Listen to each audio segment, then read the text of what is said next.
Alors, les objectifs ZAN sont des objectifs qui sont très angoissants pour les maires aujourd'hui. Il faut malgré tout se rappeler d'où vient la loi et ses objectifs zéro artificialisation nette. En tant qu'élus, nous n'avons pas toujours été responsables sur la manière de consommer le foncier. Il n'y a qu'à voir les terribles palmarès des entrées de villes les plus moches où on a pu parfois laisser un petit peu trop faire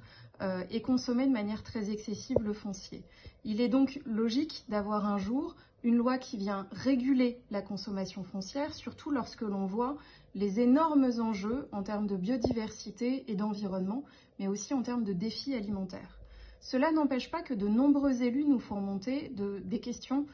et de grandes inquiétudes par rapport à la mise en œuvre de cet objectif ZAN qui se met en place de manière extrêmement brutale.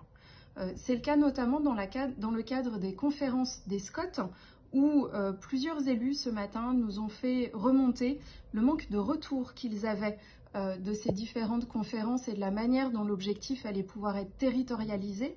mais aussi le manque d'écoute et de travail collaboratif qui est censé être mis en œuvre par les régions pour les conférences des SCOT. Enfin, il y a plusieurs questions sur la manière dont les projets structurants seront comptabilisés ou non dans les capacités d'extension des territoires et également sur l'équilibre urbain-rural. On craint d'assister à une très forte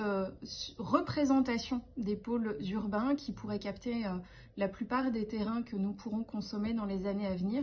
au détriment des communes rurales qui souhaitent malgré tout pouvoir continuer à se développer, sinon c'est la mort annoncée.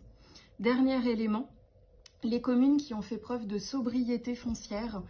lors de ces dernières années craignent d'être doublement pénalisées, c'est-à-dire que comme elles ont moins consommé que les autres parce qu'elles ont été